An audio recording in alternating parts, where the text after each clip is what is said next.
Hey everyone. So for this week, I would like you guys to delve into the artistic concept and the theory of the uncanny. Uncanny times? You've probably heard that phrase quite a bit, especially in the news right now. So I'd like you guys to kind of just look into it a little bit more, and we're going to explore it a little bit in today's online session. Looking forward to sort of like how everybody's sort of FMPs are up in the air. I'd like to kind of just give you guys the opportunity to look at some different sort of artistic theories and practices. So for the next couple of weeks, minus the 2 weeks for Easter, I'll be proposing sort of artistic themes for you guys to kind of build up your arts knowledge with. So this week's theme is the uncanny. I'm going to go over sort of what it is, Freud's explanation of it. We're going to look at it in photography, in horror films and games, and then we're going to talk about the uncanny valley. So what is the uncanny? Uncanny, or unhomely, is a term first used by sort of Ernst Jens in his essay on the psychology of the uncanny. And it's something new and unknown that can often be seen as negative at first. So you kind of see why I'm picking at this thing. So the unheimlich, or the unhomely, is something that is familiar, but it's new, and the newness of it makes it feel eerie. And sort of Freud took that idea, ran with it, and he came up with his essay, The Uncanny, in 1919, and repositioned the idea as when something can be familiar and yet alien at the same time. You guys will see this quite often in your day-to-days now because everything's familiar but slightly odd. So let's look at sort of exploring this artistically. So Freud saw the uncanny as the opposition to homely. So it's not quite home. So maybe you find yourself sitting in the living room having me chatting to you right now. You're at home, but yet you're supposed to be studying at the studio, so it's a bit weird. That's a very sort of surface level of it. It goes much deeper, but it's something familiar but somehow strange. It's like seeing me outside of uni, like at Lidl or something, doing my shopping.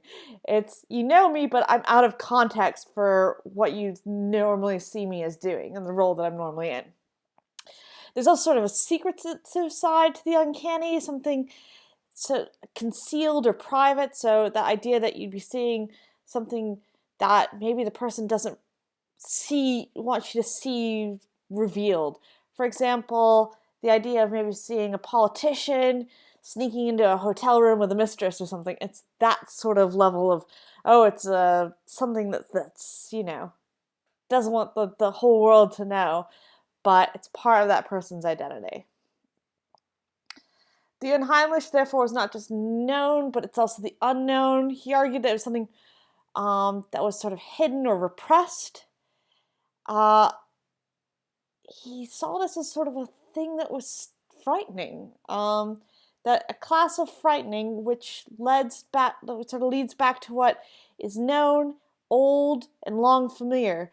That sort of underlying psychological fear for something new and strange. Think about how it's been used in sort of the horror genre. Couple moves into a new house, it's all lovely, but something about the first night. There's a creak in the floorboards upstairs, Oh, it's nothing, it's a new home, we're unfamiliar with the sounds. Night 2, bigger, sounds upstairs in the attic, and then they turn to find out that, the house was built on a Native American burial ground. That's sort of the level of what they're looking at with the unheimlich. Think about some other examples that it's been used in. This uncanny feeling is one of the things that makes good horror successful. It's that something really, really familiar, like a child's doll, all of a sudden having a possession, or the maternal figure turns out to be a psycho killer. It's that thing that something surface level seems normal and happy and friendly, but has a really dark side. I'll talk some more about some film examples at the end of this presentation. Basically, the uncanny, sum it up, it's something mundane that might seem also sinister. So let's look outside your window. Maybe you see something, that's just an empty street. There's something sinister about that, right? Normally, a street at 5 o'clock in the evening would be full of cars. The fact that it's empty, there's something there that's not right. Enter beginning of every zombie movie ever. Yeah? Once again, all of the art that you're seeing in this presentation are photographers, filmmakers, dealing with this presence, and if you guys look at the PowerPoint I've put online, I've got some more information about that as well, but I'm trying to keep the talk short, yeah? So, the uncanny and surrealism. There's a whole class of artists like to play around with this sort of idea of the uncanny. We've got people like Dora Maar. I don't know if you had a chance to see her at the Tate this year, but she loved the idea of sort of collaging things together, and that in the collage there was a new meaning. The concept of uncanny is related to many ways to the concepts of the return, to be it a memory or a happy reflection or a traumatic visitation. For it's about the sort of exploration of a dream or a nightmare. Surrealists like Dolly and photographer Philippa Hausman launched into a huge career sort of about that. So you can see here, Philippa Hausman working with Salvador Dali, who's the guy in the foreground. This is Volupus Mors. Really interesting image. It's this idea that it's youth and beauty, but making sort of the symbol of death. It's that idea of something that should be sexual being something terrifying. It's the idea of this warped, distorted female body and this gentleman in the foreground. It's that disconnect between what you're seeing. It's the idea of sort of fantasy, the interpretations of dreams, was a big part of sort of the idea of the uncanny when it comes to Sigmund Freud. And I'm not saying Sigmund Freud's right on a lot of things, but he definitely had that sort of sense for the underlying fear that we all sort of feel when something seems familiar, but it's not. It's like seeing a picture of your nan when she was really young and then realize, oh, she's really attractive. And you're like, oh, God, I just thought that about my nan. It's that sort of weird disconnect. Like, I've always pictured this person being this way, and now I'm seeing them as an 18-year-old, and there's that disconnect. It's not an 86-year-old woman anymore. It's a young woman in her prime, but it's that sense that you're kind of playing with the uncanny. It's about creating visuals that should be normal, but something about them is underlyingly disturbing. The uncanny in photography. Wilhelm Flusser, a really interesting sort of photography philosopher, so if you want to look into more sort of theory of photography, he's a great guy to look at, wrote, the photographic images of significant surfaces. There's a magical nature of images. The idea that an image itself is an illusion was a big sort of thought that, something is underlyingly uncanny about an image because it is not just simply a moment in time. It can be altered, it can be distorted, there could be things that have been changed about the color or the composition. So sometimes a seemingly straightforward image suddenly takes on an ambiguous, uncanny quality as our mind gasps what Ernst Jens wrote in his essay, Intellectual Uncertainty. The image to the right here, if you look at it, it looks like there's this massive forest fire on the horizon. There's this uncertainty about what this sort of city is about to go through. Whereas Sonia Brass herself created all of this as a little scale model, and she just lit it so it feels like a city. So there is this idea that she's creating something that feels like this, could be something from the Australian forest fires or something. It feels like that, but it's all synthetic. It's all just created and then photographed to create an illusion itself.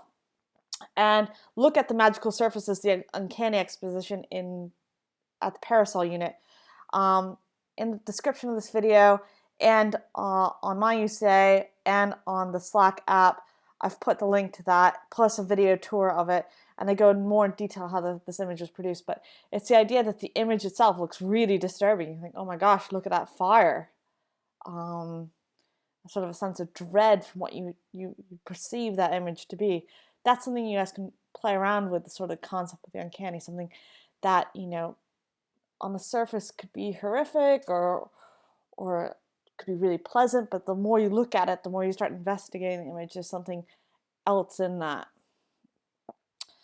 Look at photographers like Mie Maserati, who played with the position of the camera, taking the mundane, these are things you could easily recreate as images in your home.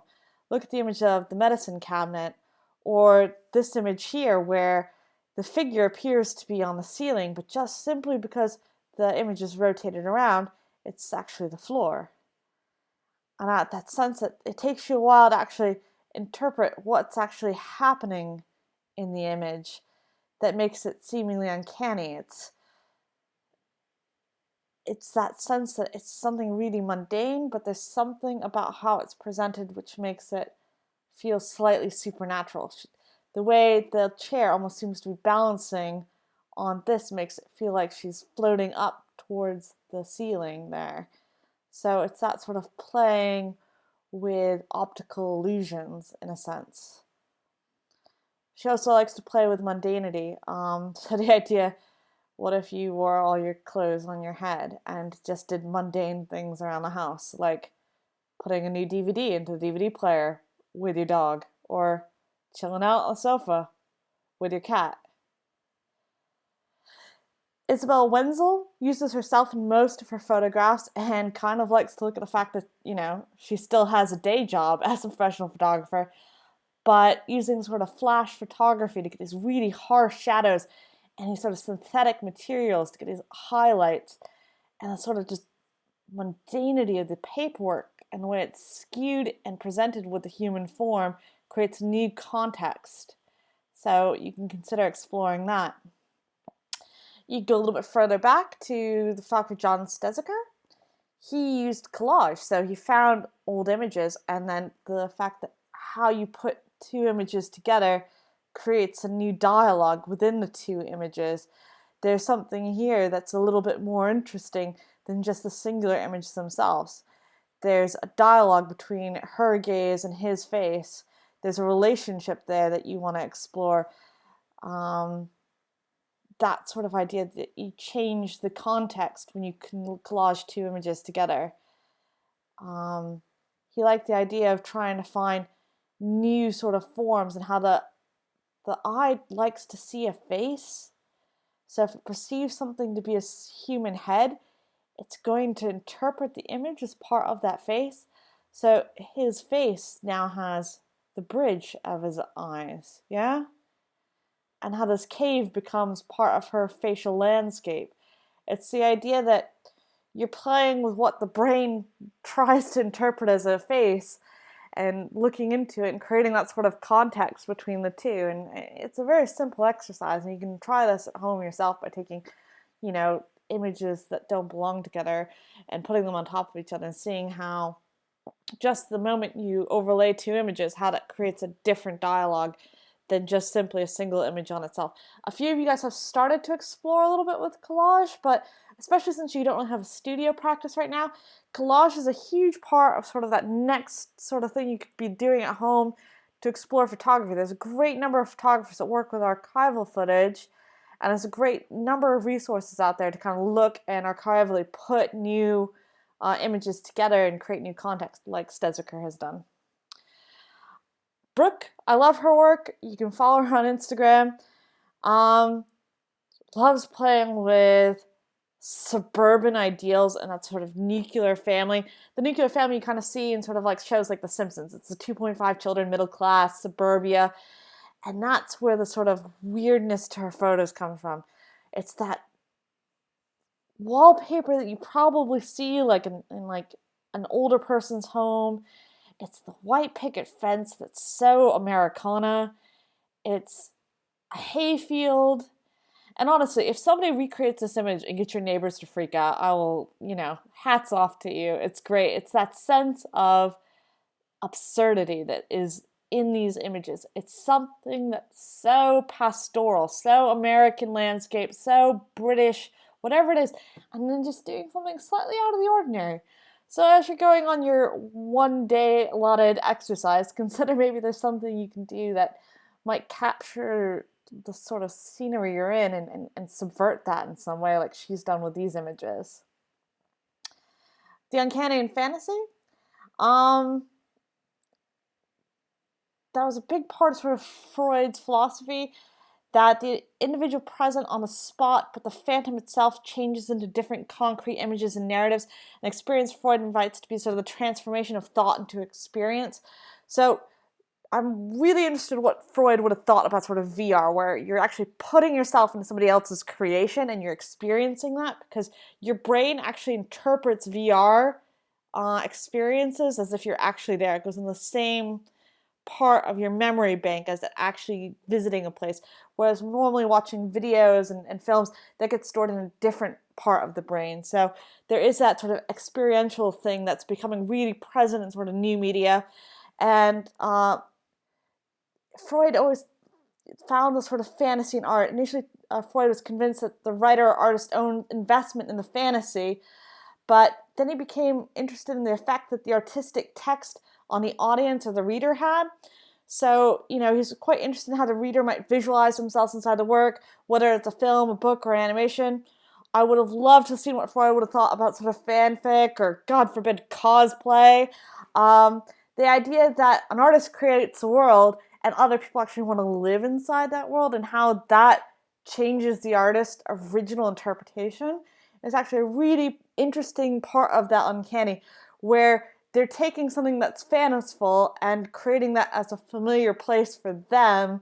So it's like the upside down version of the uncanny. The uncanny in films, the best and most interesting example of this, and if you haven't watched this film yet, you're at home in isolation, it's on eStream, watch Psycho. Hitchcock has done a great interpretation of the uncanny with Psycho.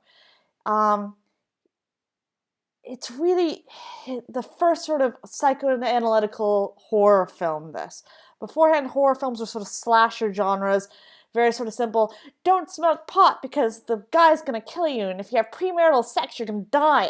That sort of stuff. This is going, well, actually, he has fantasies about his mother. We're gonna explore that in this film. So, listen, he has a sexual interest in this girl, but he's just gonna flat out murder her. And it's really gonna be about his relationship and his fantasy with his mother. This is what we're gonna explore. And it's really interesting. There's multiple layers to that. I've got a whole video essay for you guys to watch about how it's explored. But, just look at that face. Norman Bates, this is the last sort of shot of the character in the film, and just, it says it all.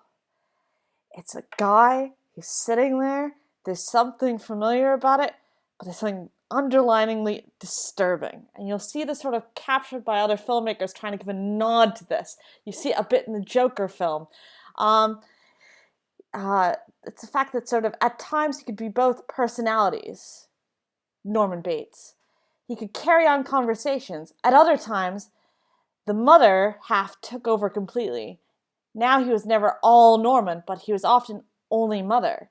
And because he was also pathologically jealous of her, he assumed that she was jealous of him. Therefore, he felt a strong attraction to any other woman. The mother inside of him would go wild. So he's both people at the same time. And there's quite a lot of things in the uncanny about the double, the sort of, that twin or doppelganger out there in the world, and them creating chaos. It's that idea of having this other personality, and that's sort of something explored quite a bit in horror films. Why is it that there's always sort of the twin is sort of a theme in horror? And it comes from Freud and his idea that this uncanny double, this other person that looks like somebody else, but is their own unique individual, and that's explored a bit in Psycho as well. There's some contemporary films to discover. The Lighthouse, I believe that's online now. If you haven't seen that yet, it's a really interesting look at sort of the uncanny being sort of out there in a familiar environment. It's a lighthouse, but the uncanniness comes from sort of nature and the relationship of the two men, the other being the other person this guy's with. You could argue that it's almost a reflection on himself and his own fears and angst. Parasite, the other is the sort of is almost class-based. Within the horror genre, there's many different stories and narratives that exist, and each type of horror film tells its story in different ways. However, they're always sort of concerned with getting the same emotional response. people out there in the dark, famously stated by Norman Desmond. The people out there in the dark, you, the audience, you're the director is leading you on and filling you little bits of information, and the fear comes from not quite knowing what's happening yet. Freud believes that the writers' horror are concerned with exposing the audience to the other's scenes, that the other scenes are rooted in the subconscious. The film Parasite's very much about the other being the poor people, the other class, poor versus rich, economically climbing, people sort of on the cusp of what they think is their normal lives, the unfamiliarity with a home. I'm not going to ruin the whole story if you haven't seen it yet, but if you do know the story, you do know that there is this other presence, and the idea that you're somebody pretending to be something else is always going to lead to something almost sinister in these movies. And the other thing is rooted in the subconscious. Freud's psychoanalytic theory is that a perfect lens through which to evaluate horror films and sort of their effect on them. So to look into how we see horror and how horror is always working with this idea of showing us sort of behind the curtain to another class of life, to another person's perspective, and why do we find that so gripping? Why do we watch so many true crime series? And then the other part of the uncanny is the uncanny valley. The uncanny valley is that there's this dip when something goes from being completely unhuman to being almost human-like to too human-like to being, acceptable again. It's a dip. The uncanny valley is a concept first introduced in the late 1970s by Mashiro Mori. He coined the term the uncanny valley to describe the observation that as robots appear more human-like, they become more appealing, but only up to a certain point, and then there's a point where the robots become really scary. If you ever look at some of that footage of those robots in Japan, with sort of weird silicon faces. It's why we find sort of human-like robots creepy. There's sort of lots of common examples with androids, computer game characters, and lifelike dolls, like those people that have those newborn dolls. They look like newborn babies, but they're dolls, and there's something inherently sort of creepy about older women taking care of a pile of plastic babies. Look at the film Polar Express. It probably freaked you out as a kid because there's something that's not right about him. He's too perfect. His eyes are too glassy. His face is too symmetrical. It's human, but not. That's the uncanny valley. That's when the thing looks human-like, but there's something about it that disturbs you.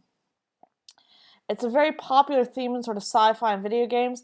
If you enjoyed the film with Joaquin Phoenix, The Joker, watch Her. It's Joaquin Phoenix and Scarlett Johansson. Scarlett Johansson plays a robot. It's a role she keeps getting cast for. But it's about the relationship with them. There's films like AI, and there's other films like Polar Express we talked about, but Tintin and Beowulf, if you ever want to be scared of Angelina Jolie, there's a CGI version of her, and it's scary as shit in Beowulf. There's games that the characters look too shiny, too fake. They're always trying to figure this out in games, that point when the characters feel human, but not weird human. Like, here in sort of Mass Effect 3, you can see that the characters are oddly plastic, and there's a disturbingness to that. But that's basically my talk on this, the uncanny. I'd like you guys to kind of have a look into this, feedback with some comments and insights onto the sort of things I've been sort of talking about. Shout me some images of some weird Uncanny Valley things you found online, some freaky androids, why not? And on your allotted walks for the day, maybe there's some sort of images of the uncanny you guys consider capturing, or maybe there's something you could set up in your home. I've created a Pinterest page for you guys to look at, and feel free to add any links or other information. But like I said, I'd really like to have you guys sort of experiment with this theme, see where it goes, feed this back to me, just to keep you guys thinking and growing as artists as much as possible in this sort of crazy time. I appreciate you guys for listening to me, and I'll catch you guys later.